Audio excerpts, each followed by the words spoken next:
Masalah bermula dari ketergantungan Inggris pada minyak bumi yang menggantikan batu bara sebagai bahan bakar Angkatan Laut Inggris. Pada saat itu, mereka menemukan cadangan minyak yang sangat besar di Teluk Persia. Untuk mengukuhkan kekuatan di kawasan tersebut, Inggris menandatangani perjanjian damai dengan negara-negara Teluk. Dalam perjanjian itu, para penguasa Teluk berjanji tidak akan menyerahkan, menjual, menggadaikan, atau memberikan wilayah mereka kepada pihak asing selain Inggris. Seiring waktu, muncul sebuah kekuatan baru, Bani Saud. Mereka kembali menjalin kemitraan dengan keturunan Muhammad bin Abdul Wahab setelah kekalahan mereka pada tahun 1818 dari pasukan Muhammad Ali yang membela pemerintah Utsmaniyah.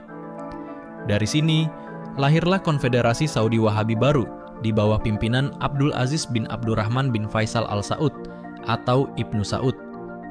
Ibnu Saud berhasil mengalahkan saingan lamanya, Bani Rashidi, dengan merebut kota Riyadh di Arab Tengah. Ia juga menaklukkan beberapa kota lain yang sebelumnya dikuasai Utsmaniyah, termasuk Hofuf.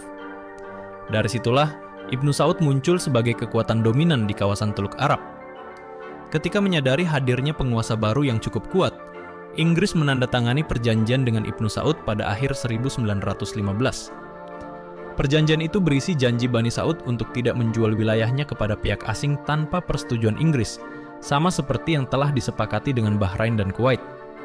Sebagai imbalan, Inggris memberikan dana sebesar 20.000 pound sterling ditambah 5.000 pound sterling per bulan, serta sejumlah besar senapan dan senapan mesin. Bantuan itu dimaksudkan untuk melawan Utsmaniyah yang ketika itu sudah berpihak kepada Jerman dalam Perang Dunia I. Namun, Ibnu Saud tidak tertarik untuk berperang melawan Utsmaniyah. Ia justru menggunakan dana dan senjata Inggris untuk memperluas wilayah ke arah barat menuju Hijaz, kawasan di tepi Laut Merah yang mencakup kota-kota suci Mekah dan Madinah. Saat itu, Hijaz dipimpin oleh Syarif Husain, ayah Abdullah I, raja pertama Kerajaan Yordania. Sama seperti Ibnu Saud, Syarif Husain bercita-cita menguasai seluruh Jazirah Arab. Ia memproklamasikan revolusi Arab melawan Utsmaniyah pada Juni 1916 dengan dukungan Inggris. Pasukannya memusatkan serangan di jalur kereta api Hijaz, sehingga tanah kelahirannya menjadi rentan terhadap serangan Ibnu Saud. Sepanjang Perang Dunia I, Inggris berusaha menjaga perdamaian antara dua sekutunya dengan mengarahkan energi mereka untuk melawan Utsmaniyah. Akan tetapi, luasnya Jazirah Arab tidak mampu menampung ambisi kedua pemimpin tersebut. Konflik antara Bani Saud dan Bani Hashimiyah pun tak terhindarkan setelah Syarif Husain memproklamasikan diri sebagai Raja Arab pada Oktober 1916. Ibnu Saud memperkuat pasukannya dengan mempersenjatai suku-suku yang baru saja menyatakan kesetiaan kepadanya. Kabar ini sampai kepada Syarif Husain. Ia tahu bahwa senjata itu adalah pemberian Inggris, dan khawatir senjata tersebut akan dipakai untuk menyerang keluarganya di Hijaz. Maka pada Februari 1918, ia mengirim surat kepada Ibnu Saud, menegurnya karena mempersenjatai sesama muslim dengan senjata Inggris yang dianggap bertentangan dengan ajaran Tuhan. Ibnu Saud marah.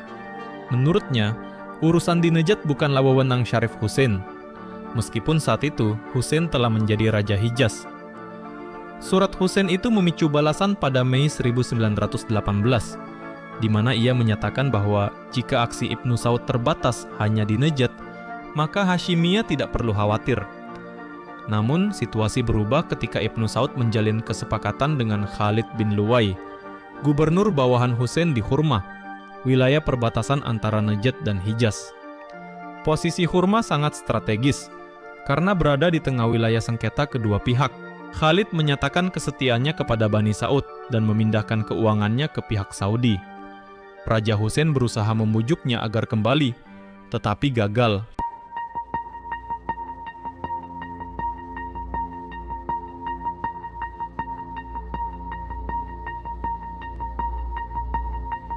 Konflik pertama pecah di Hurmah.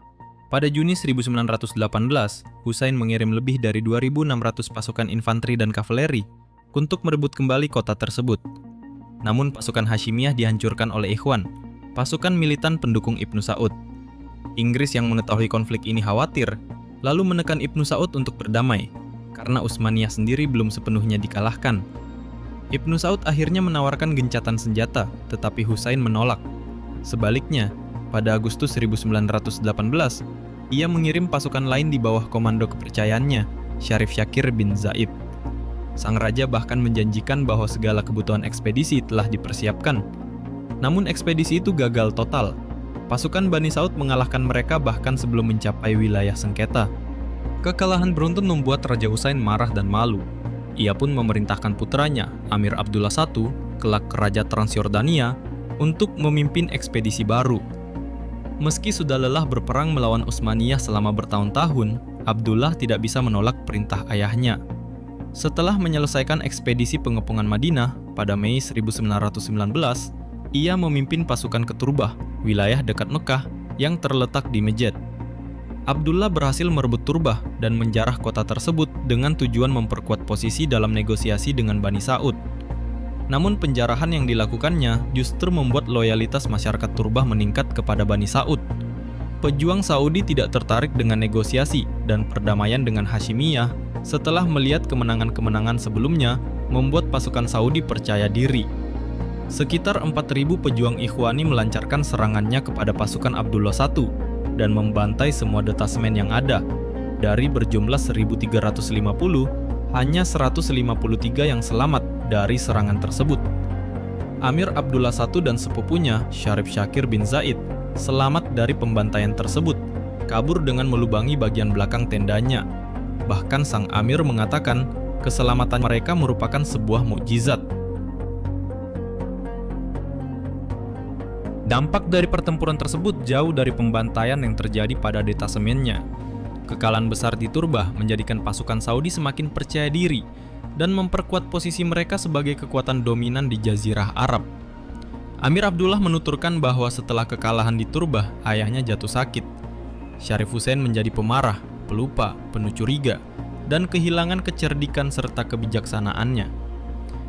Inggris pun terkejut. Mereka selalu ingin menjaga keseimbangan kekuatan di semenanjung Arab. Maka pada Juli 1918, Inggris memerintahkan Bani Saud untuk mundur dari Hurmah dan menjadikannya zona netral sampai batas wilayah disepakati. Dengan ancaman pembatalan perjanjian, Ibnu Saud akhirnya mundur ke Riyadh. Berbeda dengan Bani Saud yang tetap menjalin hubungan dengan imperium, mereka memerintahkan T.E. Lawrence, salah satu penghubung antara Inggris dan Hashimiyah, pada saat revolusi. Syarif Husain justru menolak hampir semua tawaran politik Inggris setelah perang. Ia menganggap pengusiran Raja Faisal dari Damaskus, pembentukan mandat Prancis di Suriah, serta mandat Inggris atas Irak, Palestina, dan Transjordania sebagai bentuk pengkhianatan. Pada 1923, Inggris melakukan percobaan terakhir untuk mengikat perjanjian baru, tetapi Husain menolak menandatanganinya. Dengan itu, ia kehilangan perlindungan Inggris. Pada Juli 1924, Ibnu Saud menyiapkan pasukannya di Riyadh untuk menaklukkan Hijaz. Serangan dimulai dengan penyerbuan ke Taif. Pada September 1924, kota itu dijarah selama 3 hari, menewaskan sekitar 400 orang. Tokoh-tokoh Hijaz kemudian meminta Raja Husain turun takhta. Husain menyerahkan kekuasaan kepada putranya, Ali, lalu mengasingkan diri. Pada pertengahan Oktober 1924, pasukan Bani Saud memasuki Mekah tanpa perlawanan dan mendapatkan netralitas dari Inggris dalam konflik tersebut. Selanjutnya, Ibnu Saud mengepung Jeddah dan Madinah pada Januari 1925. Meskipun Bani Hashimiyah bertahan hampir setahun, akhirnya pada 22 Desember 1925, Raja Ali menyerahkan tampuk kekuasaan kepada Ibnu Saud dan turut mengasingkan diri seperti ayahnya. Setelah menguasai seluruh Hijaz, Ibnu Saud menyatakan diri sebagai Sultan Najd dan Hijaz. Pada 1927, Inggris mengakui status baru tersebut melalui perjanjian resmi, sekaligus mengakui kemerdekaan penuh kekuasaan Ibnu Saud. Ia terus memperluas wilayah kekuasaannya hingga pada 1932 mendirikan sebuah negara baru dengan nama Arab Saudi.